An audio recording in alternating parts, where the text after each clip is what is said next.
start, Mr. Deputy Speaker, Sir, the recommendation on certain observations of the Board with regard to the policy on children of our country is really speaking a very good outcome and a very good exercise.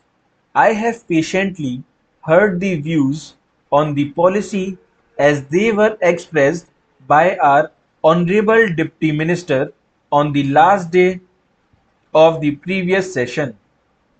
I also congratulated him for his attitude towards the children, but I would like to point out a few things on this national policy on children which is followed in other countries as well as in India. In India, perhaps it is a known fact both from the point of view of religion and that of ancient thinking that the child is treated as God. Usually, it is a common phenomenon both in the villages and the cities. This symbolizes our devotion to children. It also indicates our expectations and our dreams about children.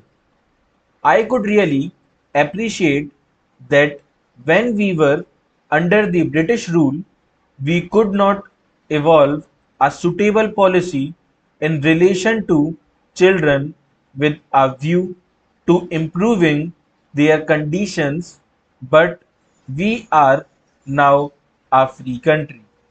After taking oath as the Prime Minister of Free India, Jawaharlal Nehru never forgot to mention something about the children of India whenever he spoke, whether on the occasion of Republic Day, Independence Day, or anything else.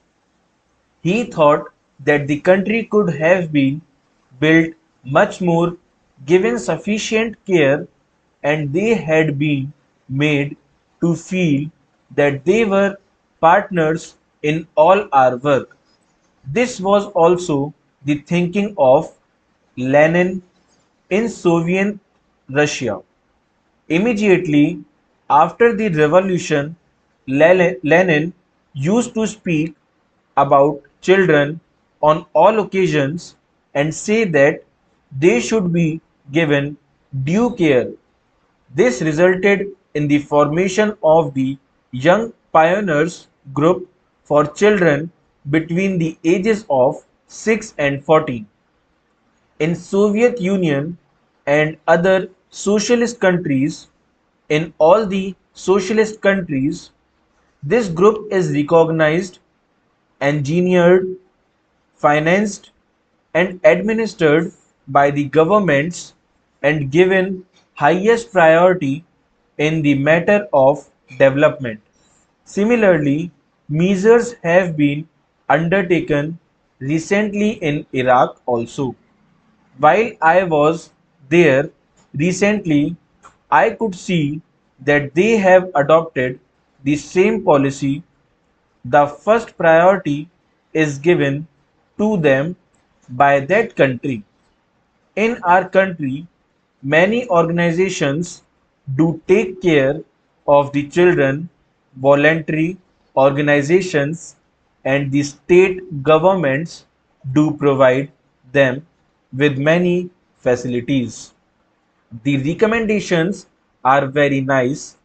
If we read them, they appear to be much more constructive than even the young pioneer groups programs in the Soviet Union.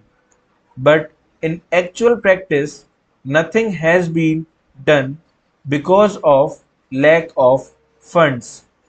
If everybody receiving a salary and paying income tax, wealth tax, gift tax, or vehicle tax is requested to participate in the endeavor to raise resources for children, nobody will object.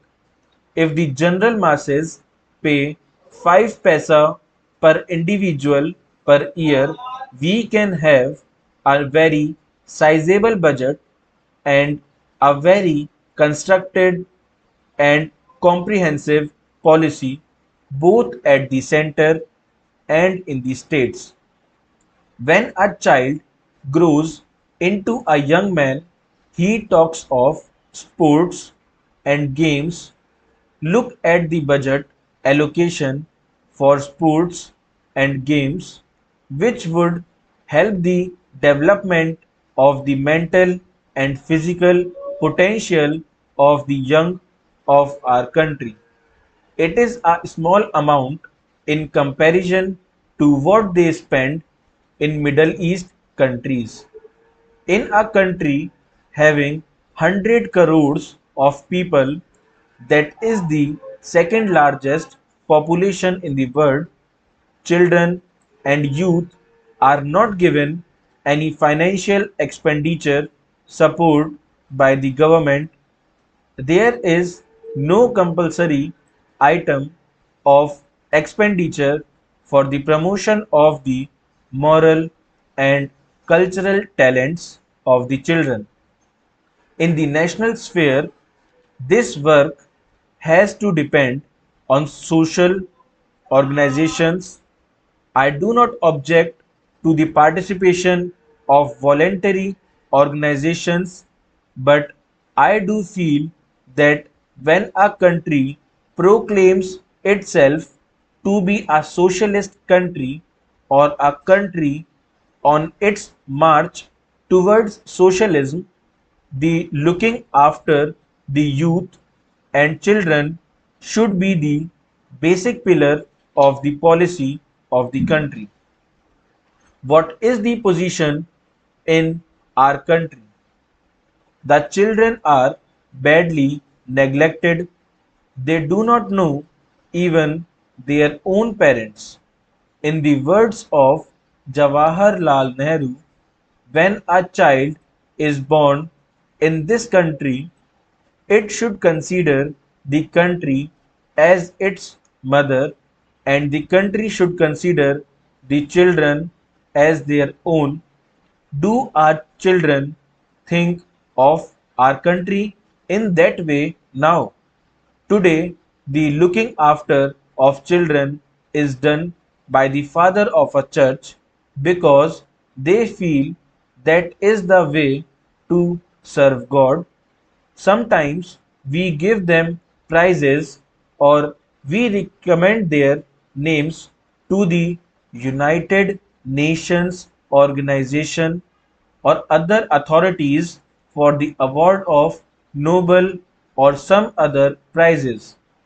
But do you think that a country like ours should depend on a father of a church for the welfare of our nation, of our children? The moment a child is born in our country, it should be the responsibility of the country under our constitution and the rule of law as it obtains today. Full stop.